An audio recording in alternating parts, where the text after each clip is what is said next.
Morning to all of you. Today's lecture is on reticular formation. As you know that in the previous lectures, we have covered starting from the introduction to nervous system, then how the different information or sensory information is collected by different receptors present over the skin, also in the deep tissue, like in the tendon, muscle spindle. This information is carried via different synapses. We have already covered what are the different synapses, type of synapses. This information, sensory information, is carried via ascending tracts toward the sensory cortex, that is a parietal lobe, area number 312, and somatosensory association area. Then this information is in the form of motor impulse or in the form of motor information. The reaction to that particular sensory information in the form of motor information is carried via descending tracts from the motor cortex. So up till now, we have covered how the information is carried from the periphery, then enter into the ascending tracts, then into central nervous system. Then from the central nervous system, processing take place, and from the motor cortex, this information or reaction to that particular sensory information is sent via descending tracts toward the peripheral components, that is mainly the skeletal muscles acts as a effector organ.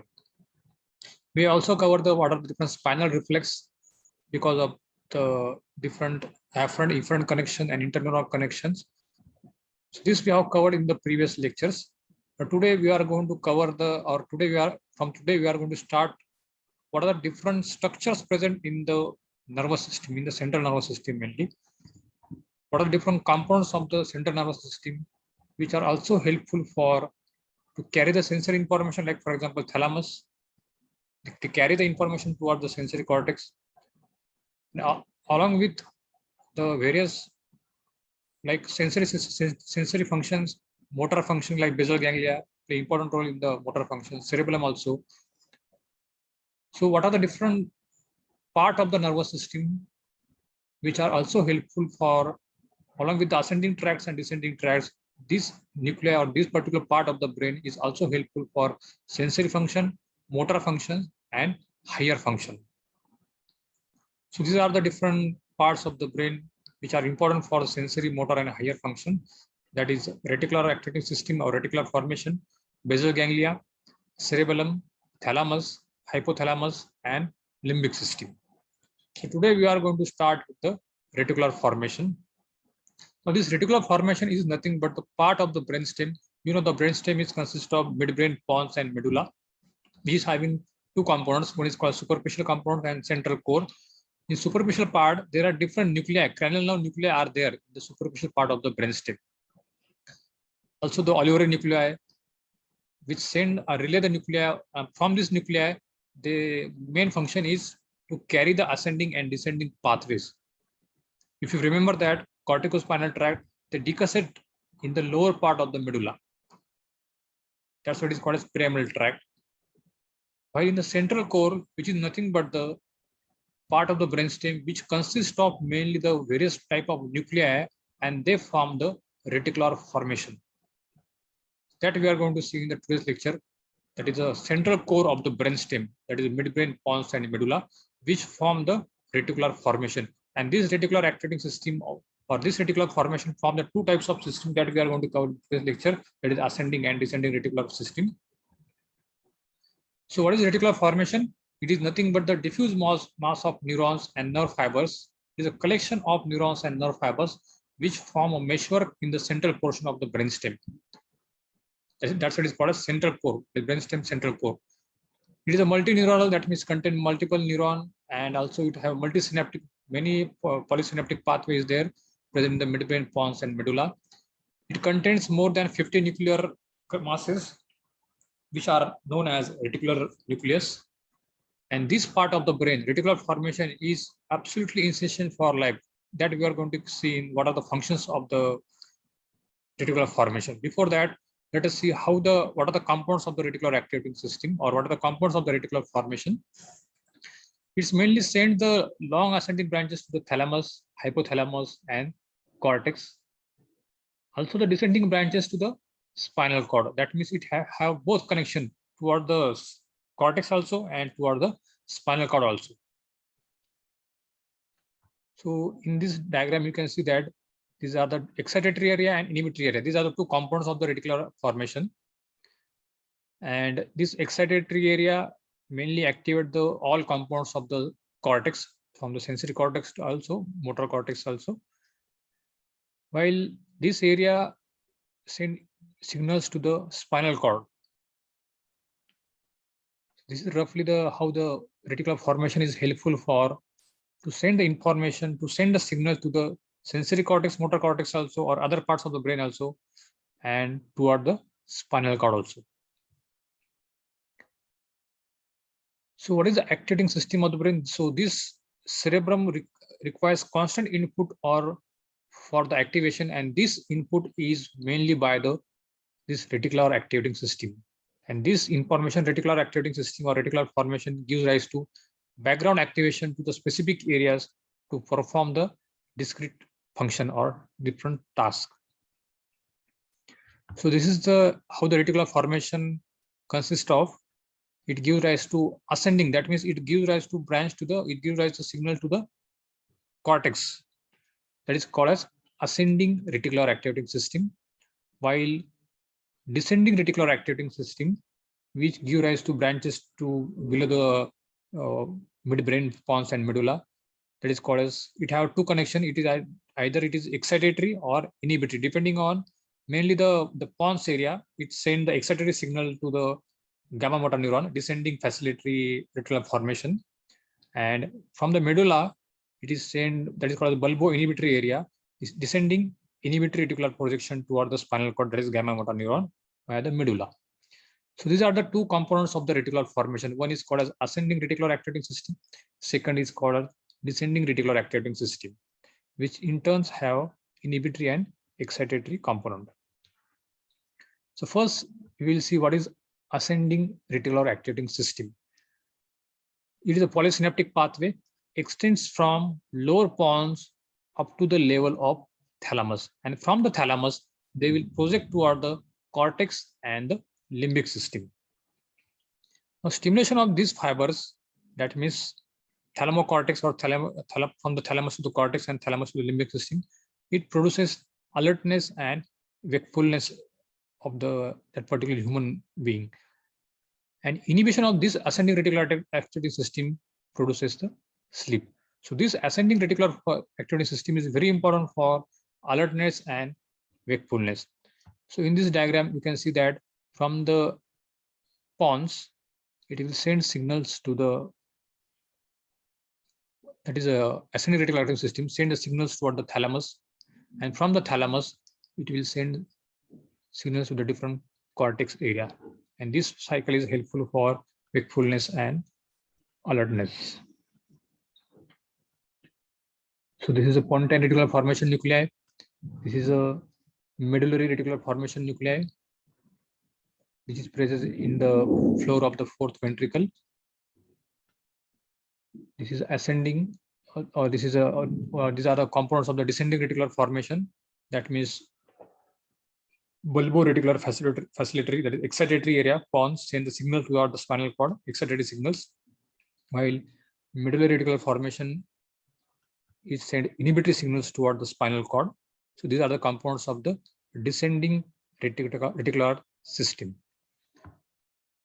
So descending reticular system, that is a medullary reticular tract, that means which is inhibitory, which is located in the ventromedial part of the medulla. It receives the inhibitory impulse from the cerebral cortex and caudate nucleus, which is a part of the basal ganglia, and send inhibitory impulse toward the reticulospinal tract. We already covered the reticulospinal tract, that is which is the components of the extraepidermal pathway, pontine and medullary reticular spinal tract. Out of that, medullary reticulospinal tract is inhibitory toward the gamma motor neuron. It also projects toward the cerebellum, and from the cerebellum, it will send inhibitory impulse again toward the spinal neuron. Now, what is the main function of this medullary reticular formation? it inhibits the gamma motor neuron discharge, which is a component of anterior horn cells. About pontine reticular spinal tract, which is excitatory, fibers are arising from the pons, and this reticular spinal tract again enter into the motor neuron, which brings about various reflex movements. And stimulation of this excitatory area or this stimulation of this reticular formation give rise to excitatory signals toward the gamma motor neuron. That means pontine and medullary have opposite action. Now, from the excitatory signals from the brainstem, that is midbrain, pons, and medulla, as we have covered that this bulboreticular facilitatory area from the thalamus toward the cortex.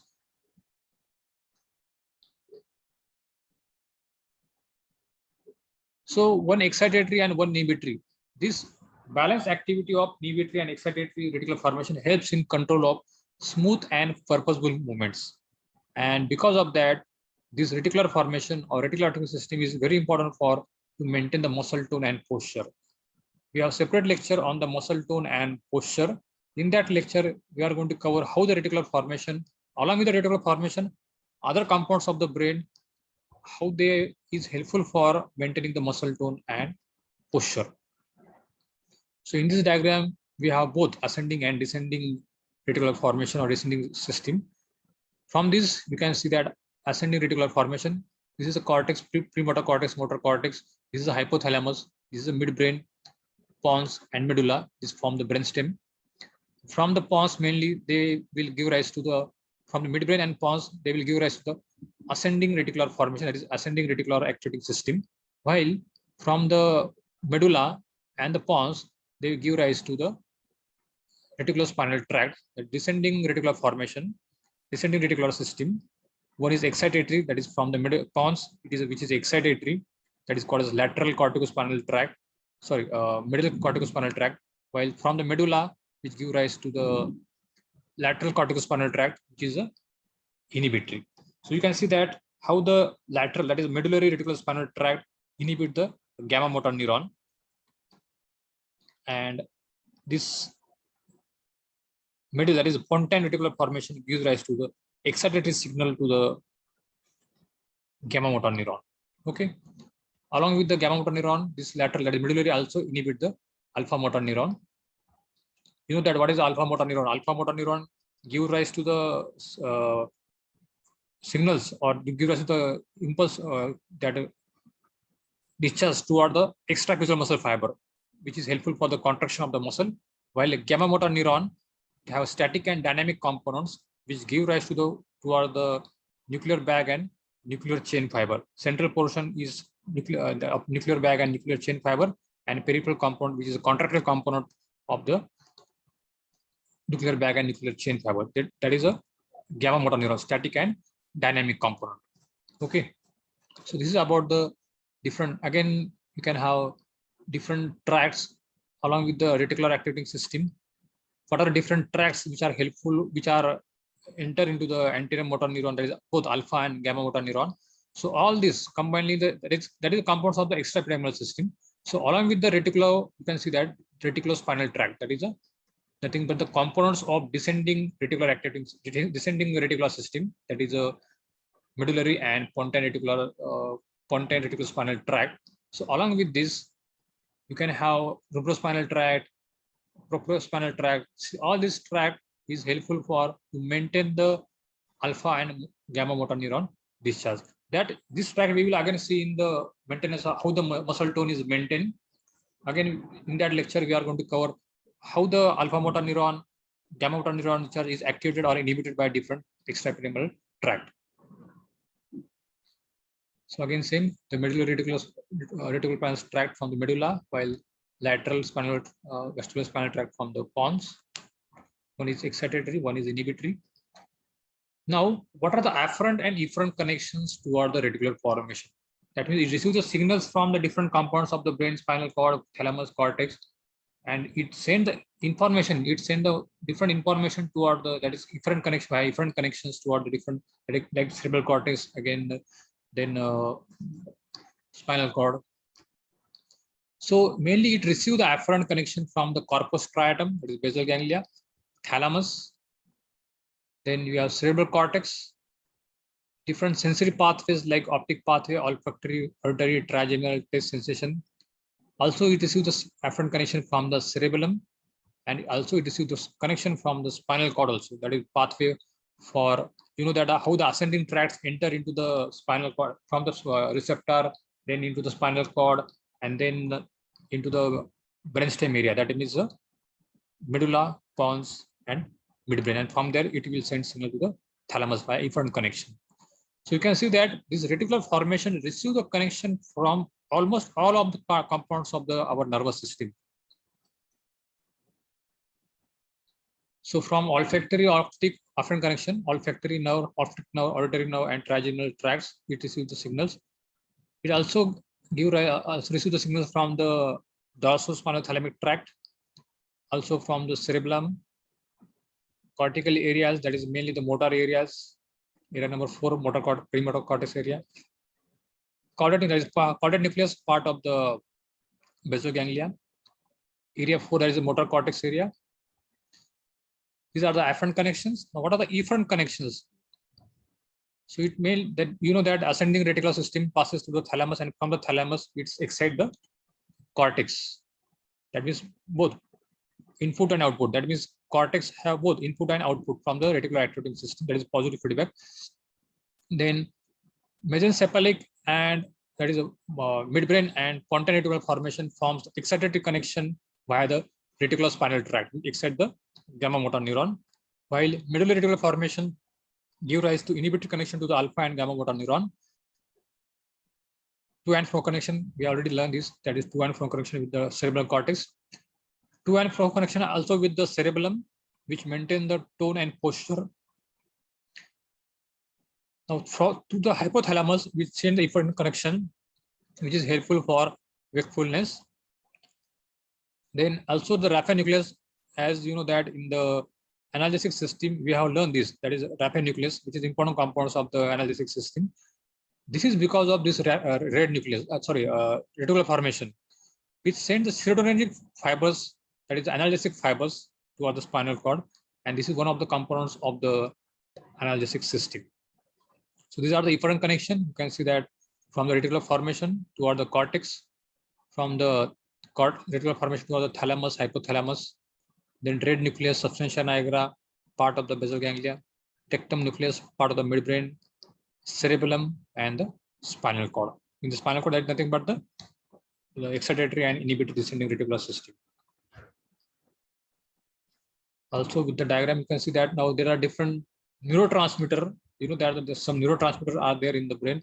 That neurotransmitter is present, like for example, in substantia nigra, we have dopamine. In the zygomatic neurons of the reticular formation, that is acetylcholine. In locus coeruleus, that is norepinephrine, again one of the components of the analgesic system. Nuclei of the raphe nucleus, that is serotonin, again one of the components of the analgesic system. So these are the different neurotransmitters. You may have MCQ on this. Substantia nigra have neurotransmitter dopamine. Zygomatic cellular have acetylcholine. Locus coeruleus have norepinephrine, and the nuclei of raphe have serotonin. So these are the different neurotransmitters which are excitatory and inhibitory, and which will activate or inhibit the reticular formation or activating system. Now, what are the functions of reticular formation or reticular activating system? Main is sleep and wakefulness cycle. As you know that the reticular formation sends excitatory signal to the thalamus, and from the thalamus to the cortex and also limbic system. So this connection, that is reticular formation, thalamus, and cortex limbic system, this connection is helpful for alertness and wakefulness, and inhibition of this tract, which will lead to the sleep. The scientists also found out that during the experiment over the animal, if there is a stimulation of thalamus or cerebral cortex, it does not disturb the sleep. But when there is a loss of connection from the reticular formation, or when there is a damage to the reticular formation, which will give rise to that animal is disturb the reticular activating system and disturb the sleep. The stimulation of this ascending reticular activating system and septal nuclei, which produces the alpha pattern. Now, again, we have separate lecture on the sleep. In that, we are going to see what is meant by electroencephalogram, that is called as EEG. In that electroencephalogram, we have different waves, alpha waves, beta waves, delta waves. So when the person is alert that there is a activation, that is a alpha wave is there. But when the person is in deep sleep, at that time there is a delta wave pattern is there. So when during the experiment, they found out that during the stimulation of that ascending reticular activity system, it will give rise to the person is that animal is awake and there is a alpha wave pattern is there.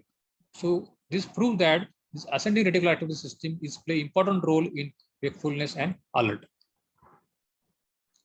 So this is ascending activating reticular system from the midbrain and pons toward the different part of the cortex. Second function is maintenance of muscle tone and posture. That is mainly the descending part of the reticular formation. That is a medullary reticulospinal tract, which is a inhibitory, and excitatory, that is a midbrain pons, excitatory, that is reticulospinal tract, which is a excitatory toward this gamma motor neuron. And balance between these two, that is inhibitory and excitatory, is helpful for to maintain the normal muscle tone and posture. Again, same diagram. This medullary and this is a pontine excitatory. Third, because of connection with the autonomic nervous system, this reticular formation, or also with the hypothalamus, this reticular formation is helpful for some vegetative functions. What are that? That is nothing but the heart rate, blood pressure, respiratory rate, GIT functions, and also the respiratory centers, which is present in the midbrain and pons, and also in the medulla. Cardiac centers, vasomotor centers also present in the brainstem, and this helpful for to maintain the respiratory rate and the blood pressure. Also, it have connection with the hypothalamus, and you know that the hypothalamus is important for secretion of various hormones, and reticular activity system is also important because of connection with the hypothalamus is helpful for to control the various secretion of hypothalamus from, and also with the anterior and posterior pituitary gland. Fifth is due to connection with the hypothalamus, also it play important role in the autonomic nervous system, the sympathetic and control of the sympathetic and parasympathetic nervous system. It has also role in the process of learning and various conditional reflex. We have also separate lecture on the learning and conditional reflex. In that lecture, again, we are going to see how the reticular activity system, along with the other components of the brain limbic system, how it is helpful for learning and conditional reflex. Then control the sensitivity of the tactile sensation, so capable of modifying intensity of the sensation. Now this is because of that ascending tracts which enter into the midbrain, from the medulla into the midbrain and pons, and this is helpful for modifying the intensity of the sensation. And also that cortex send the signals toward the midbrain, also toward the reticular formation also, which is also helpful for modifying the intensity of the sensation. So what is the applied part? That is anesthetics, like the drugs which causes the anesthesia, like ether and sedatives in high doses, produces unconsciousness. How? By differentiating the conduction in the reticular activating system. So this is about the today's lecture, that is the reticular activating system, which tells us about how the reticular activating system is helpful for, which gives rise to allows you to focus on what you value, then allows you to pursue the trait.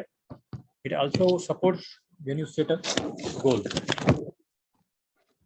is about some questions. Short note on ascending reticular activating system, short note on descending reticular activating system, and write down the functions of reticular activating system. You may have MCQ on pontine reticulospinal tract is excitatory, inhibitory on the gamma motor neuron. You may have MCQ on medullary reticular formation, that is medullary reticulospinal tract is excitatory or inhibitory toward the alpha and gamma motor neuron. Okay, so this is about the today's lecture. Now, in next lecture, we are going to cover the basal ganglia, which is actually also important components of the brain, which is helpful for maintaining the muscle tone and posture. Okay, thank you.